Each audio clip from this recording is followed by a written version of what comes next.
বাবা আমার রুমে ধীরে ধীরে আসলেন। আমি দরজা ভিতর থেকে লক করতে ভুলে গেছি। আমি ঘুমিয়েছিলাম। বাবা আস্তে করে আমার বিছানায় বসল। তারপর বাবা আমার সাথে যা করেছিল তা কোনো মেয়েদের পক্ষে মেনে নেওয়া সম্ভব ছিল না। তাহলে আসল ঘটনাটি শুরু করি। আমার দুই মেয়ে, বক্তার নাম তুষ্টি আর ছোটটার নাম মিষ্টি। তাদের মা খুব শখ করে মিলিয়ে দুই মেয়ের নাম রাখেন। বড় মেয়ে থাকাতে থেকে কলেজে পড়ালেখা করে, আর ছোট মেয়ে আমার সাথে রাজশাহীতে থাকে।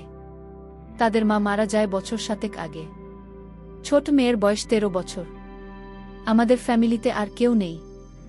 একজন ভুয়া আছে, সারাদিন রান্না বান্না করে সন্ধেবেলা চলে যায়।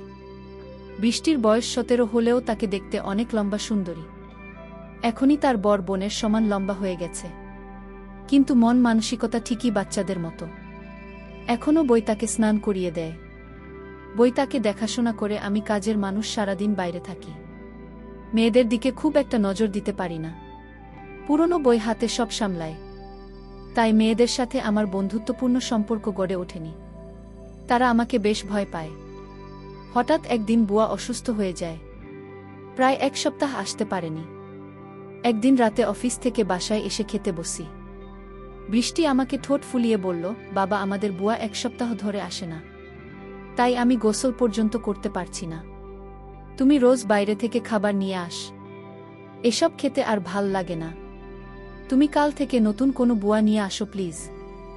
আমি থাকাটা করে বললাম, গোসল না হয় আমি করিয়ে দিলাম, কিন্তু খাবারের যখন সমস্যা তো নতুন বোঝাত খুঁজতে হয়। বৃষ্টি বলল, ঠিক আছে কাল গোসল করিয়ে দিও। আমি খাওয়া বন্ধ করে মেয়ের দিকে চাইলাম। বৃষ্টি দেখতে খুব সুন্দর হয়েছে, একদম তার মায়ের মতো। আমি বৃষ্টির দিকে তাকিয়ে থাকতাম, কারণ আমার মেয়ে বৃষ্টি ঠিক তার মায়ের মতো হয়েছে। আমি আমার মেয়ের চেহারার দিকে তাকালে আমার স্ত্রীকে যেন খুঁজে পেতাম। আমি ভাবতে লাগলাম, মেয়েটি তো বড় হয়েছে, তারপরও এখনও বাচ্চাদের মতো আচরণ করে। তাকে গোসল না করিয়ে দিলে সে গোসল করবে না। আমি বাবা হয়ে মেয়ের দায়িত্ব নিতে। আমি বৃষ্টিকে বললাম, তুই এখন নিজের গোসল করা নিজে শিখ, কারণ কিছুদিন পর তোর শ্বশুরবাড়ি যেতে হবে।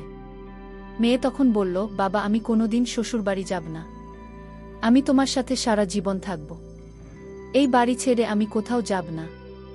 আমি আমার মেয়ের কথা শুনে অবাক হয়েছিলাম। এই মেয়েকে নিয়ে আমি কি যে করি। পরের দিন তাকে আমি গোসল করিয়ে দিলাম, নিজ হাতে তুলে ভাত খাইয়ে দিলাম।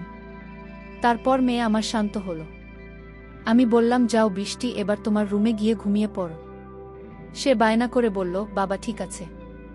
বরাক ছাড়া আমি একা আমার রুমে ঘুমাতে ভয় করে। আমি তাকে সান্ত্বনা দিয়ে বলেছিলাম, শোন মা, কিছুদিন পর থেকে তুই আমার রুমে ঘুমাবি, ঠিক আছে? এখন নিজের রুমে গিয়ে ঘুমিয়ে পড়ো মা। তারপর মেয়ে যখন তার নিজের রুমে ঘুমাতে গেল, আমি গভীর রাতে আমি ধীরে ধীরে মেয়ের শোবার ঘরে গেলাম। গিয়ে দেখি সে টিভি দেখছে। আমি তাকে গিয়ে বললাম, না তুমি এখনো টিভি দেখছো? আমার মেয়েকে বললাম, মানে তোর মুখের দিকে তাকালে তোর মায়ের মুখটা আমার চোখের সামনে ভেসে ওঠে। আমার কথা শুনে সে খুব খুশি হল। আমি আমার মেয়ের দিকে তাকিয়ে রইলাম।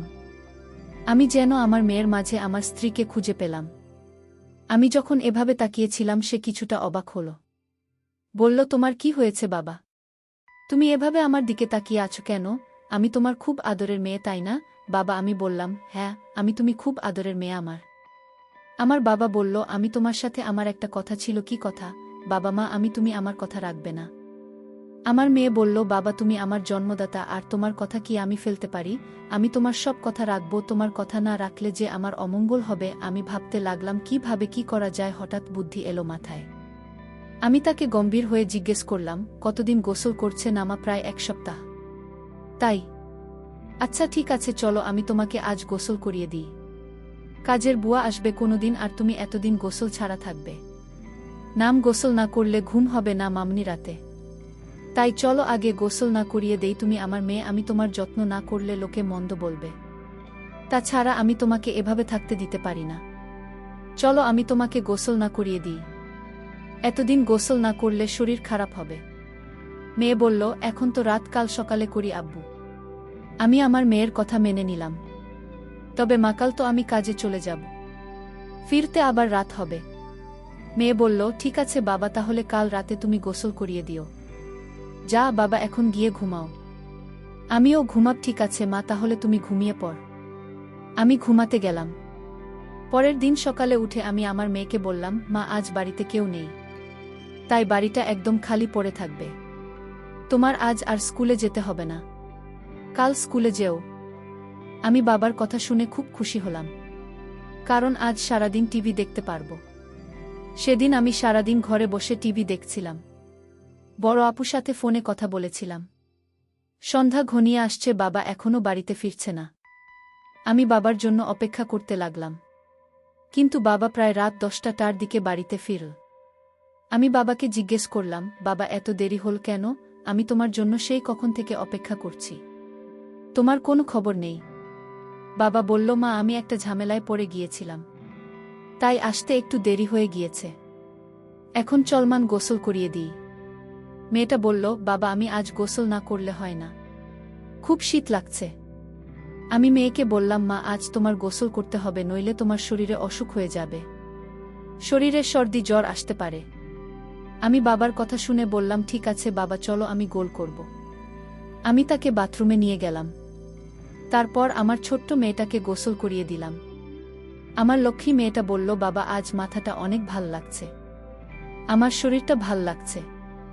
আমি বললাম, গোসল হচ্ছে আল্লাহর নেয়ামত, গোসল না করলে শরীর ভাল লাগে না, রাতে ঘুম হয় না। আজ তোর অনেক ভালো ঘুম হবে।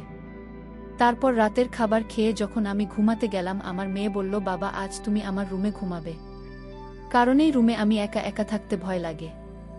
আগে তো আপু আর আমি একসাথে থাকে। আমি আমার মেয়ের কথা শুনে বললাম, ঠিক আছে, তুমি আমার রুমে চলে আসো। আমি আর আমার মেয়ে গল্প করতে শুরু করলাম। আমার মেয়ে আমায় জিজ্ঞেস করল, বাবা, তুমি মায়ের অভাব বোধ করছো? হ্যাঁ মা, তোর মা তুই অনেক ছোট থাকতেই মারা গিয়েছিল। আমি তোদের কথা চিন্তা করে আমি আর কোনো বিয়ে করিনি, কারণ সৎ মা বাড়িতে নিয়ে আসলে আরও যন্ত্রণা বাড়বে, তাই এইসব ভেবে আর বিয়ে করিনি, কারণ তাদের মুখের দিকে তাকিয়ে আমি সারাটা জীবন কাটিয়ে দিব। বাবার কথা শুনে আমার কান্না চলে আসছিল। আমার বাবা তার নিজস্ব খোঁজেননি, আমাদের সুখের জন্য বাবা সারা জীবন এভাবেই কাটিয়ে দিল। আসলে এরকম বাবা হয় না এই জুটি, কিন্তু আমি যে ভাবনাটা ভেবেছিলাম সেটা আমিই ভুল ভেবেছিলাম। জানি না সেটা ভুল না সঠিক। আমি পরদিন রাতে বাবার রুমে থাকতে চাইনি, কারণ রাতে বাবা নাক ডাক, এটাও সমস্যা ছিল না। আমি বাবাকে পাশে রেখে মোবাইল দেখতে পারি না, আর সেই জন্য নিধন্ত নিলাম, আজ থেকে আমি আমার রুমে একা ঘুমাব। আমি পরদিন বাবাকে বললাম, বাবা, আজ আমি একা একা আমার ঘুম ঘুমাব। আর সেদিনই ঘটল আসল ঘটনা। আমি রাতে আমার রুমে যখন ঘুমাতে গেলাম, তখন বাবা আমায় ডাক দিয়ে বললেন, তুমি তোমার রুমে একা ঘুমাতে ভয় পাবে না? মেয়ে আমার বলল, না বাবা, আমি তো দিন দিন বড় হচ্ছি, আর এখন আমার একা একা রুমে ঘুমাতে ভয় করে না। বাবা, তুমি ঘুমিয়ে পড়ো। কিন্তু আমার চোখে কোনো ঘুম নেই। আজ 15 বছর ধরে আমি একা। আমার স্ত্রী একটা রোড অ্যাক্সিডেন্টে মারা যায়। আমার স্ত্রী দেখতে অনেক সুন্দরী ছিল। আমার তো মন চায় অনেক কিছু করার। যাই হোক, আমার চোখে ঘুম আসছিল। ঘড়ির কাঁটার দিকে তাকিয়ে দেখি রাত প্রায় 1টা বাজে। আমি আস্তে করে আমার মেয়ের রুমের দরজার কাছে গেলাম। দরজা ধাক্কা দিতেই খুলে গেল। আমার মেয়ে হয়তো দরজাটা ভিতর থেকে লক করতে ভুলে গেছে। আমার আর কষ্ট হলো না। আমি রুমের ভিতরে ঢুকলাম। আমার মেয়ের দিকে তাকিয়ে দেখি কত শান্তির ঘুম আছে।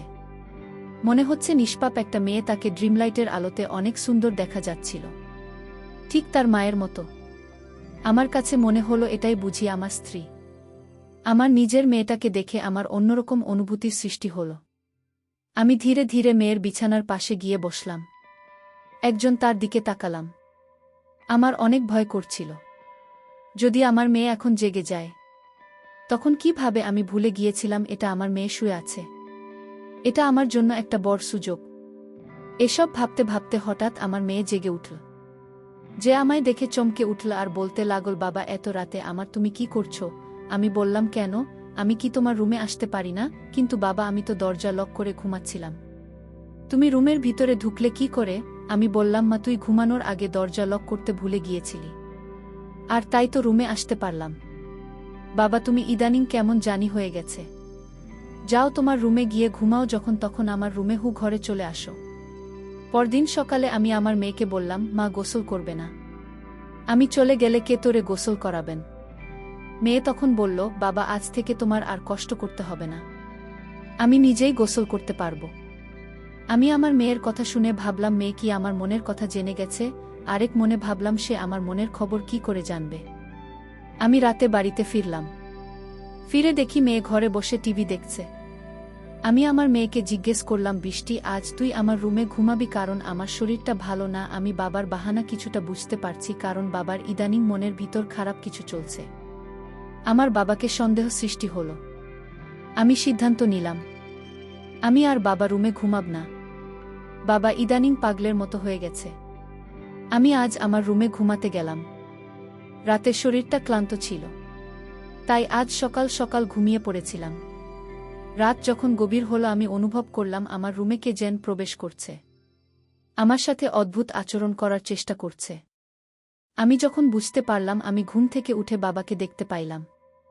আমি বাবাকে বললাম, বাবা এত রাতে আমার রুমে কেন আসলে, আর আমার সাথে এমন আচরণ কেন করছো? বাবা তুমি ভুলে গেছো আমি তোমার মেয়ে। তুমি এখনই রুম থেকে বাহির হয়ে যাও। বাবা তখন চিৎকার করে বলল, আমি যে রুম থেকে যাব না। না, এই রুমে আমার স্ত্রী লুকিয়ে আছে। বের করে দাও আমার স্ত্রীকে। বাবার কথা শুনে আমি অবাক হয়ে গেলাম। আসো পুজো তো। বাবা এসব কি বলছে? বাবা আমি তোমার আদরের মেয়ে, তুমি এসব কি বলছো? বাবা তুমি যদি আমার সাথে খারাপ আচরণ করো তাহলে আমি ভুলে যাব তুমি আমার বাবা। বাবা আমায় বলল আজ আমি মরে যাব, তাও আজ এই রুম থেকে বের হব। বাবার এমন কথা শুনে আমি বাবাকে একটা ধাক্কা মেরে ফেলে দিলাম। বাবা তখন অজ্ঞান হয়ে লুটিয়ে পড়ল। আমি তাড়াতাড়ি বড়বাবুকে ফোন দিলাম। বড় আপু আর আমি বাবাকে হাসপাতালে নিয়ে গেলাম। বাবা 3 দিন যাবত অজ্ঞান ছিল। বড় আপু আমায় বলল, তুই নিজের বাবাকে ধাক্কা মারে। আপু তুই জানিস না, বাবা প্রতি রাতে আমার রুমে আসতো, অন্যরকম আচরণ করার চেষ্টা করত। তাই আজ আমি বাবাকে কখন যে ধাক্কা মারলাম তা বুঝতে পারি। বাবার যখন জ্ঞান ফিরল, ডাক্তার বলল, আপনার বাবা পাগল হয়ে গিয়েছে, ওনার ব্রেন নষ্ট হয়ে গিয়েছে, আর তাই আপনার সাথে এরকম খারাপ করত। ডাক্তারের কথা শুনে আমি কান্না করতে লাগলাম আর বলতে লাগলাম, আমি বড় ভুল করে ফেলেছি। আমার বাবা জ্ঞান হারাচ্ছিল, আর তাই তো আমার সাথে এরকম করত। বাবা তো আগে এরকম করত না। আমাদের কথা শুনে বাবা বেড থেকে উঠে বসল আর আমাদের 2 বোনকে উদ্দেশ্য করে বলতে লাগল, শোনো মা, ডাক্তার ভুল বলেছে। আমি পাগল নই, আমার মাথাও ঠিক আছে। আমি 15 বছর ধরে তোদের মাকে দেখি না, আর তাই সে আমার পাশে না থাকাতে আমি সারাক্ষণ চিন্তায় ডুবে থাকতাম। আমার কিছুই ভাল লাগত না। কিন্তু আমার ছোট মেয়ে বৃষ্টির দিকে তাকালে আমার মনে হতো আমার স্ত্রীকে খুঁজে পেয়েছি, কারণ বৃষ্টি দেখতে অভ্যস্ত তার মায়ের মতো, আর তাই আমার মেয়ে হিসেবে বৃষ্টিকে দেখতাম। এতে আমার চিন্তা কমে যেত। আমি প্রতি রাতে তার রুমে গিয়ে তার কাপড় চোপড় এলোমেলো থাকলে আমি তা গুছিয়ে দিতাম। এটা কি আমার অপরাধ? আমার নিজের মেয়েকে স্নেহ করা কি আমার অপরাধ? আমার মেয়েকে আমি দেখতে না পেলে আমার খুব কষ্ট হতো না? আমার মেয়েকে আমি সবসময় চোখে চোখে রাখা, সেটাও কি আমার অপরাধ? বাবার মুখে এমন কথা শুনে আমি হাউমাউ করে কান্না করতে শুরু করলাম। বাবার পায়ে ধরে আমি বাবার কাছে ক্ষমা চাইলাম, বাবা তুমি আমায় ক্ষমা করে দাও, আমি তোমাকে ভুল বুঝেছিলাম।